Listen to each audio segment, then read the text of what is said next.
ಪ್ರೀತಿ ಅಂತ ಹೇಳಿದ್ರೆ ಅದಾಗೆ ಹುಟ್ಟಬೇಕು. ಅದರಿಂದ ನಾವು ಅವರು ಒಂದು ವೇಳೆ ಮದುವೆ ಆಗೋದಿಲ್ಲ ಅಂತ ಹೇಳಿದ್ರು ಅವರು ಎಲ್ಲಿದ್ರು ಖುಷಿಯಾಗಿರ್ಲಿ ಅನ್ನುವಂಥದ್ದು ಪ್ರೀತಿ. ಗಂಡನನ್ನು ಹೆಂಡತಿ ಕೊಲೆ ಮಾಡುವಂಥದ್ದು, ಹೆಂಡತಿಯನ್ನು ಗಂಡ ಕೊಲೆ ಮಾಡುವಂಥದ್ದು. ಮೊನ್ನೆ ತಾನೇ ಒಬ್ಬ ಹುಡುಗಿಗೆ ನಿಶ್ಚಿತಾರ್ಥವಾಗಿತ್ತು. ಆ ಹುಡುಗಿ ಹೋಗಿ ಒಬ್ಬ ತನ್ನ ನಿಶ್ಚಿತಾರ್ಥವಾಗಿದ್ದ ಹುಡುಗನನ್ನು ಮೇಲಿನಿಂದ ಎತ್ತಿ ಬ್ಯಾಂಗ್ಳೂರಲ್ಲಿ ಆಗ್ತದೆ, ವಾರಕ್ಕೊಂದು ಕೊಲೆ, ತಿಂಗಳಿಗೆ 2 ಕೊಲೆಗೆ ಆಗ್ತಾ ಇರುತ್ತೆ. ಅದರ ಟೈಪ್ ದಕ್ಷಿಣ ಕನ್ನಡದಲ್ಲಿ ಶುರು ಆಗಿದೆ. ಅದಕ್ಕೆ ನಾವು ಹೆಣ್ಣು ಮಕ್ಕಳನ್ನು ಜಾಗ್ರತೆ ಮಾಡಬೇಕು ಅಂತ.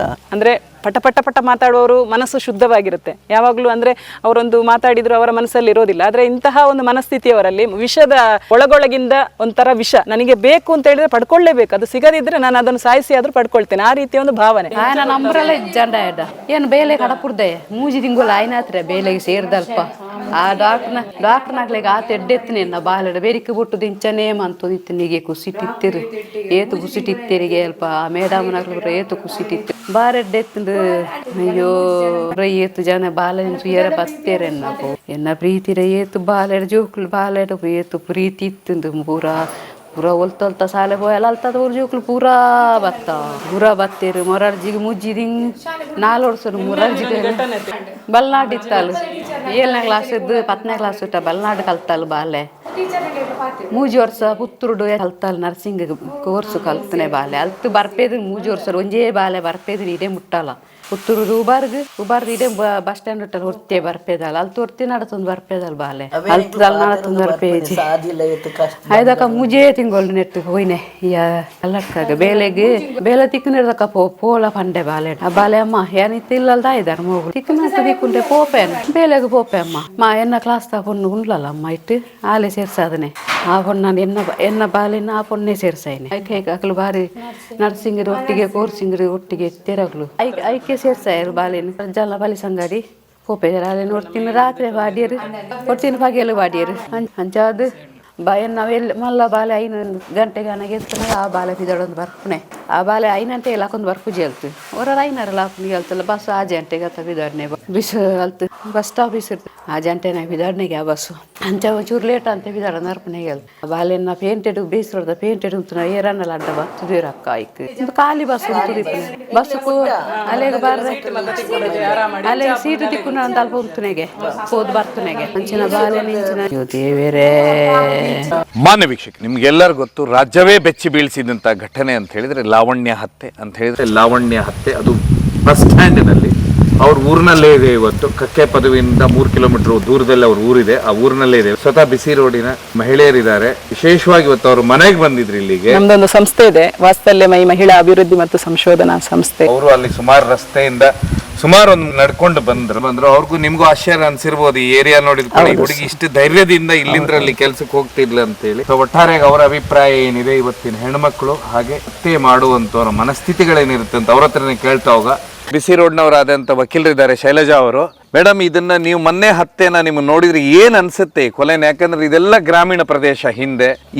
ನಿಮಗೇನ್ ಅನ್ಸುತ್ತೆ ಅದು ನೋಡಿದಾಗ, ಆ ವಿಡಿಯೋನ ನೋಡಿದಾಗ? ಅವನಿಗೆ ಭಯ ಅನ್ನೋದು ಇಲ್ಲ ಅವನ ಜೀವನದಲ್ಲಿ ಅಂತ ಹೇಳಿದ್ರೆ. ವಿಕೃತ ಮನಸ್ಥಿತಿಯನ್ನು ಬೆಳೆಸ್ಕೊಂಡಿದ್ದಾನೆ ಅನ್ಕೊಳ್ತೀನಿ. ಯಾಕಂತ ಹೇಳಿದ್ರೆ ಒಂದು ಮಗು ತಪ್ಪು ಮಾಡ್ಬೇಕಿದ್ದು, ಹೆತ್ತ ತಂದೆ ತಾಯಿ ಸಣ್ಣದಿರುವಾಗ ಪೆಟ್ಟು ಕೊಟ್ಟು ಶಿಕ್ಷಣವನ್ನು ಕೊಡ್ತಾರೆ. ಶಾಲೆಗೆ ಬಂದ್ರೆ ಶಾಲೆಯಲ್ಲಿ ಶಿಕ್ಷಕರು ಪೆಟ್ಟು ಕೊಟ್ಟು ಶಿಕ್ಷಣವನ್ನು ಕಲಿಸ್ತಾರೆ. ಆದ್ರೆ ಇತ್ತೀಚಿನ ದಿನಗಳಲ್ಲಿ ಮನೆಯಲ್ಲಿ ಹೊಡೆಯುವ ಹಾಗಿಲ್ಲ, ಶಿಕ್ಷಣ ವ್ಯವಸ್ಥೆಯಲ್ಲಿ ಕೂಡ ಶಿಕ್ಷಕರು ದಂಡಿಸುವ ಹಾಗಿಲ್ಲ. ಹೀಗಾಗಿ ಮಕ್ಕಳು ಹೇಗೆ ಬೆಳೀತಾರೆ ಅಂತ ಇದ್ರೆ ಮೊಬೈಲ್ ಯುಗದಲ್ಲಿ ಬೆಳೀತಾ ಇದ್ದಾರೆ. ಮೊಬೈಲನ್ನು ನೋಡಿಕೊಂಡು ಮೊಬೈಲಲ್ಲಿ ಆಗುವಂತಹ ಕ್ರೈಮುಗಳನ್ನು ನೋಡ್ತಾರೆ, ಹಾರರ್ ಮೂವೀಸ್ಗಳನ್ನು ನೋಡ್ತಾರೆ, ಅಥವಾ ಹೊರಗಡೆ ಸಮಾಜದಲ್ಲಿ ಬೇರೆ ವ್ಯಕ್ತಿಗಳು. ಈಗ ಇತ್ತೀಚಿನ ದಿನಗಳಲ್ಲಿ ನೀವು ಸಹ ನೋಡಿರ್ಬೋದು, ಇತ್ತೀಚಿನ ದಿನಗಳಲ್ಲಿ ಗಂಡನನ್ನು ಹೆಂಡತಿ ಕೊಲೆ ಮಾಡುವಂಥದ್ದು, ಹೆಂಡತಿಯನ್ನು ಗಂಡ ಕೊಲೆ ಮಾಡುವಂಥದ್ದು. ಮೊನ್ನೆ ತಾನೇ ಒಬ್ಬ ಹುಡುಗಿಗೆ ನಿಶ್ಚಿತಾರ್ಥವಾಗಿತ್ತು. ಆ ಹುಡುಗಿ ಹೋಗಿ ಒಬ್ಬ ತನ್ನ ನಿಶ್ಚಿತಾರ್ಥವಾಗಿದ್ದ ಹುಡುಗನನ್ನು ಮೇಲಿನಿಂದ ಎತ್ತಿ ಹಾಕ್ತಾರೆ ಲೋಹಗಡದಲ್ಲಿ. ಅಂತಹ ಒಂದು ವಿಡಿಯೋಗಳನ್ನು ನೋಡುವಾಗ ಇಂತಹ ವಿಕೃತ ಮನಸ್ಸಿನವರಿಗೂ ನಾನು ಮಾಡಿದ್ರು ಏನು ತಪ್ಪಿಲ್ಲ ಅನ್ನುವ ಒಂದು ಭಾವನೆ ಬರ್ತದೆ. ಅದಕ್ಕೋಸ್ಕರ ನಾನು ಹೇಳುವಂಥದ್ದು, ನಮ್ಮ ಸರ್ಕಾರದಲ್ಲಿ ವಿನಂತಿ ಮಾಡುವಂಥದ್ದು, ಕಾನೂನನ್ನು ಬದಲಾವಣೆ ಖಂಡಿತವಾಗ್ಲೂ ಮಾಡಬೇಕು, ಕಾನೂನು ತಿದ್ದುಪಡಿ ಆಗಬೇಕು. ಯಾಕಂತ ಹೇಳಿದ್ರೆ ಒಂದು ಕೊಲೆ ಅನ್ನೋದು ಅಷ್ಟು ಸುಲಭದ ಕೆಲಸ ಅಲ್ಲ. ಒಂದು ಹೆತ್ತ ತಾಯಿ ಮತ್ತು ತಂದೆ ಆ ಮಗುವನ್ನು, ಮಾಂಸದ ಮುದ್ದೆ ಅಂತಿರುವಂತಹ ಮಗುವನ್ನು ಬೆಳೆಸಿ ಸಾಕಿ ಪೋಷಣೆ ಮಾಡಿ ಇಷ್ಟು ದೊಡ್ಡದು ಮಾಡಬೇಕಿದ್ರೆ ಎಷ್ಟೋ ಕಷ್ಟಪಟ್ಟಿರ್ತಾರೆ. ಅವರ ಭಾವನೆಗಳಿಗನ್ನು ಅರ್ಥೈಸಿಕೊಳ್ಳದ ಆ ಒಂದು ಗಂಡು ಮಗು ಅವರ ಮನೆಯಲ್ಲಿ ಸಿಕ್ಕಿರುವಂತಹ ಸಂಸ್ಕಾರ ಕೂಡ ಕಾರಣ ಆಗಿರ್ಬೋದು. ಅವನು ಬೆಳೆದಂತಹ ಪರಿಸರ ಪರಿಸರ ಕೂಡ ಆಗಿರ್ಬೋದು. ಹಾಗಾಗಿ ಆ ಮಕ್ಕಳಿಗೆ ಮುಂದಿನ ನಾನು ಇಲ್ಲಿ ಇವತ್ತು ಕೊಲೆ ಆಯಿತು, ನಾಳೆ ಕೂಡ ಇನ್ನೊಂದು ಆಗಬಾರ್ದು ಅಂತ ಇದ್ದರೆ ಕಠಿಣ ಒಂದು ಕಾನೂನು ಕ್ರಮವನ್ನು ಜಾರಿಗೆ ತರಬೇಕು. ನೀವು ಅವತ್ತು ಬಿಸಿ ರೋಡ್ ಅಲ್ಲೇ ಇದ್ರ. ಬಿಸಿ ರೋಡ್ ಬಸ್ ಸ್ಟ್ಯಾಂಡ್ ಹೇಗಿದೆ? ಇದು KSRTC ಬಸ್ ಸ್ಟ್ಯಾಂಡ್, ಇದ್ರ ಬಗ್ಗೆನೇ ದೊಡ್ಡ ಮಟ್ಟದ ಸದ್ದು ಸುದ್ದಿ. ಅವತ್ತು ನಾನು BC ರೋಡ್ನಲ್ಲಿ ಇದ್ದೆ, ಆದರೆ ನಾನು ಬೇರೆ ಕೇಸಿನ ಪ್ರಕರಣದಲ್ಲಿ ಇದ್ದೆ. CDPOದಲ್ಲಿ ಒಂದು ಸಿಟ್ಟಿಂಗ್ ಇತ್ತು, ಫ್ಯಾಮಿಲಿ ಸಮಸ್ಯೆ. ಆ ಒಂದು ಕೇಸಿನ ನಡೆಸಿಕೊಂಡಂತಹ ಸಂದರ್ಭದಲ್ಲಿ ಮತ್ತೆ ನನಗೆ ವಿಷಯ ಗೊತ್ತಾಯಿತು, ಈ ರೀತಿಯಾಗಿ ಆಗಿದೆ ಅಂತ ಹೇಳಿ. ಪುತ್ತೂರಲ್ಲಿ ಪೊಲೀಸ್ ಸ್ಟೇಷನಲ್ಲಿ ಇದ್ದೆ. ಆ ಸಂದರ್ಭದಲ್ಲಿ ಒಂದು ವೈವಾಹಿಕ ಜೀವನದ ಒಂದು ಸಮಸ್ಯೆಯನ್ನು ಪರಿಹರಿಸಲಿಕ್ಕೆ ಅಂತ ಹೋಗಿದ್ದೆ. ಆ ಸಂದರ್ಭದಲ್ಲಿ ನಾನು ಹೊರಗಡೆ ವಾಪಸ್ ಬರ್ತಿರ್ಬೇಕಾದ್ರೆ ಈ ರೀತಿಯಾಗಿ ಆಗಿದೆ ಅಂತೇಳಿ ನ್ಯೂಸಲ್ಲಿ ನೋಡಿ ಗೊತ್ತಾಯಿತು. ಆದರೆ BC ರೋಡ್ನ ವಾತಾವರಣ ಅಂತ ಹೇಳಿದರೆ ಅಲ್ಲಿ ಇಷ್ಟರವರೆಗೆ ಆ ಹೆಣ್ಣು ಮಗು ಹೋಗಿ ಬರ್ತಾ ಇದ್ಲು. ಯಾಕಂತ ಹೇಳಿದರೆ ಬಸ್ಸಿನಲ್ಲಿ ಸೀಟ್ ಸಿಗ್ತಾ ಇರಲಿಲ್ಲ ಅನ್ನುವ ಕಾರಣಕ್ಕೆ ಮುಂಜಾಗ್ರತಾ ಕ್ರಮವಾಗಿ ಆಕೆ ಹೋಗಿ ಬಸ್ಸಿನ ಸೀಟ್ನಲ್ಲಿ ಕುಳಿತುಕೊಳ್ತಾ ಇದ್ಲು. ಆ ದಿನ ನಿರ್ಜನ ಪ್ರದೇಶವಾಗಿತ್ತು ಅಂತ ಹೇಳಿದರೆ ಬಹಳ ವಿಪರ್ಯಾಸ ಅಂತ ಹೇಳಲಿಕ್ಕೆ ನಾನು ಇಚ್ಛೆ ಪಡ್ತೇನೆ.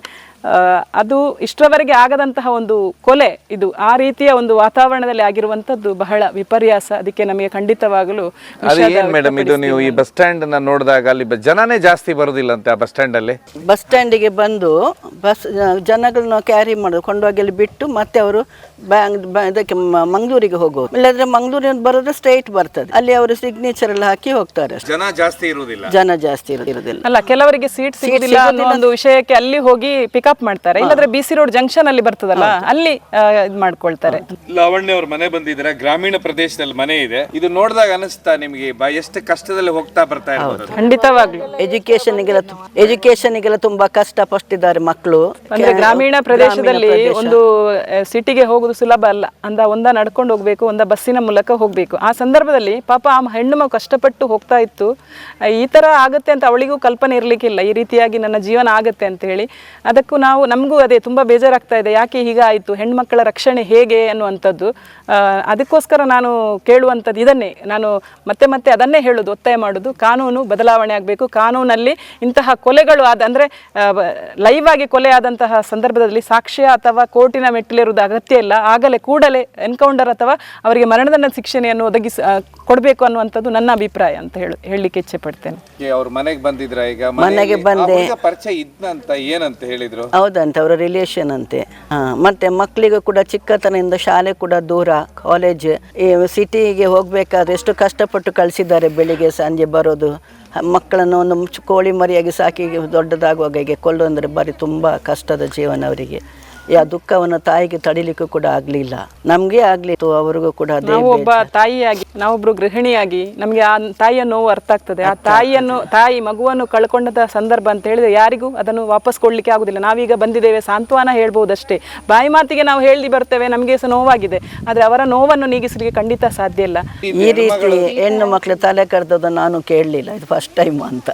ಒಂದು ಮನಸ್ಥಿತಿ ವಿಕೃತ ಅಂತ ಹೇಳಲಿಕ್ಕೆ ಇಚ್ಛೆ ಪಡ್ತೇನೆ. ವಿಕೃತ ಅಂತ ಹೇಳಿದರೆ ಅದೇ ಸಂಸ್ಕಾರದ ಕೊರತೆ. ಅಂದರೆ ಹೆಣ್ಣು ಮಕ್ಕಳನ್ನು ಪ್ರೀತಿ ಅಂತ ಹೇಳಿದರೆ ನಾವು ಒತ್ತಾಯಪೂರ್ವಕವಾಗಿ ಪಡ್ಕೊಳ್ಬಾರ್ದು.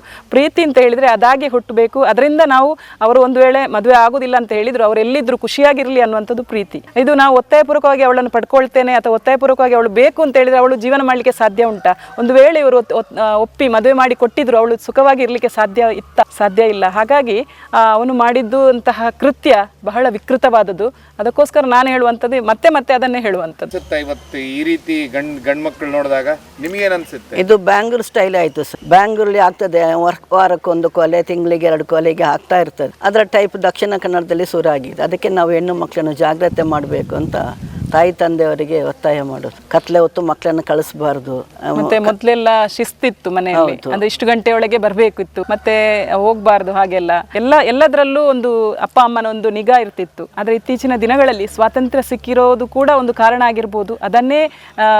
ಅದನ್ನೇ ಅವರು ಒಂಥರ ಕೆಲವರೆಲ್ಲ ಅದನ್ನೇ ಎಂತ ಹೇಳ್ತಾರೆ, ದುರ್ಬಳಕೆ ಮಾಡ್ತಾ ಇದ್ದಾರೆ ಅಂತ. ಮೇನ್ ಮೊಬೈಲ್ ದುರ್ಬಳಕೆ, ಮೊಬೈಲ್ ಅಲ್ಲಿ ಬರುವಂತದ್ದು ಇರ್ಬೋದು, ಅಥವಾ ಈಗ ಫಿಲ್ಮ್ಗಳಿರ್ಬೋದು, ಅದನ್ನು ಸೇವನೆ ಮಾಡೋದ್ರಿಂದ ಆಗಿರ್ಬೋದು. ಅವರು ಏನ್ ಮಾಡ್ತಾ ಇದ್ದಾರೆ ಅಂತ ಅವರಿಗೆ ಗೊತ್ತಿರ್ಲಿಕ್ಕಿಲ್ಲ. ಹಾಗಾಗಿ ಇದನ್ನೆಲ್ಲ ಅಪ್ಪ ಅಮ್ಮ ಗಮನ ಕೊಡಬೇಕು. ನಾವು ಮನೆಯಲ್ಲಿ ಮಕ್ಕಳು ಹೋಗುವಂತಹ ಸಂದರ್ಭಗಳಲ್ಲಿ ಏನ್ ಮಾಡ್ತಾ ಇದ್ದಾರೆ, ಎಲ್ಲಿಗೆ ಹೋಗ್ತಾರೆ, ಯಾರ ಜೊತೆ ಸೇರ್ತಾರೆ, ಮಕ್ಕಳು ನಿಜವಾಗ್ಲೂ ಶಾಲೆಗೆ ಹೋಗ್ತಾರಾ ಅಥವಾ ಕಾಲೇಜಿಗೆ ಹೋಗ್ತಾರಾ, ಏನ್ ಮಾಡ್ತಾ ಇದ್ದಾರೆ ಅನ್ನೋದು ನಿಗಾ ವಹಿಸಬೇಕಾದು ಅಪ್ಪ ಅಮ್ಮನ ಕರ್ತವ್ಯ. ಅದೇ ಕೆಲವೊಂದು ಸಂದರ್ಭಗಳಲ್ಲಿ ಯಾರು ಸೈಲೆಂಟ್ ಇರ್ತಾರೆ, ಸೈಲೆಂಟ್ ಕಿಲ್ಲರ್ ಅಂತ ಹೇಳ್ಬೋದು. ಅವರು ಪಟ ಮಾತಾಡುವವರು ಮನಸ್ಸು ಶುದ್ಧವಾಗಿರುತ್ತೆ ಯಾವಾಗಲೂ. ಅಂದ್ರೆ ಅವರೊಂದು ಮಾತಾಡಿದ್ರು ಅವರ ಮನಸ್ಸಲ್ಲಿ ಇರೋದಿಲ್ಲ. ಆದ್ರೆ ಇಂತಹ ಒಂದು ಮನಸ್ಥಿತಿಯವರಲ್ಲಿ ವಿಷದ ಒಳಗೊಳಗಿಂದ ಒಂಥರ ವಿಷ ನನಗೆ ಬೇಕು ಬೇಕು ಅಂತ ಹೇಳಿದ್ರೆ ಪಡ್ಕೊಳ್ಳೇಬೇಕು, ಅದು ಸಿಗದಿದ್ರೆ ನಾನು ಅದನ್ನು ಸಾಯಿಸಿ ಆದ್ರೂ ಪಡ್ಕೊಳ್ತೇನೆ, ಆ ರೀತಿಯ ಒಂದು ಭಾವನೆ, ಆ ಥರ ವಿಕೃತ ಮನಸ್ಸಿಂತ ಆಗ್ಲೇ ಹೇಳ್ದೆ ಅಲ್ಲ.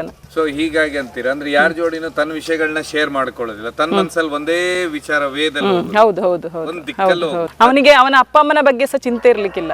ಒಬ್ರಿಗೆ ಅಕ್ಕ ಇದ್ರಂತೆ, ಇವರು ಈಗ ಮಾಹಿತಿ ಕೊಟ್ಟರು, ಎಂಗೇಜ್ಮೆಂಟ್ ಆಗಿದೆ, ಎಂಗೇಜ್ಮೆಂಟ್ ಆಗಿ ಇದೆ ಮೊನ್ನೆ 15 ದಿವಸದ ಹಿಂದೆ ಎಂಗೇಜ್ಮೆಂಟ್. ಅವನಿಗೆ ಯೋಚನೆ ಇದ್ದಿದ್ರೆ ನನಗೂ ಒಬ್ಳು ಅಕ್ಕ ಇದ್ದಾಳೆ, ನನಗೂ ಅಪ್ಪ ಅಮ್ಮ ಇದ್ದಿದ್ರೆ ಈ ರೀತಿಯ ಕೃತ್ಯವನ್ನು ಖಂಡಿತವಾಗ್ಲೂ ಮಾಡ್ತಾ ಇರ್ಲಿಲ್ಲ.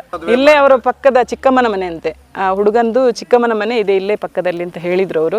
ಒಳ್ಳೆ ರೀತಿಯಲ್ಲಿ ಒಳ್ಳೆ ಸಂಬಂಧ ಬಾಂಧವ್ಯದಲ್ಲೇ ಇದ್ರು. ಆ ಸಂಬಂಧದವರೇ ಹೀಗೆ ಮಾಡ್ತಾರಂತ ಹೇಳಿದ್ರೆ ಅವರ ಅಮ್ಮ ಹೇಳಿರುವಂತ ಮಾತಿದೆ.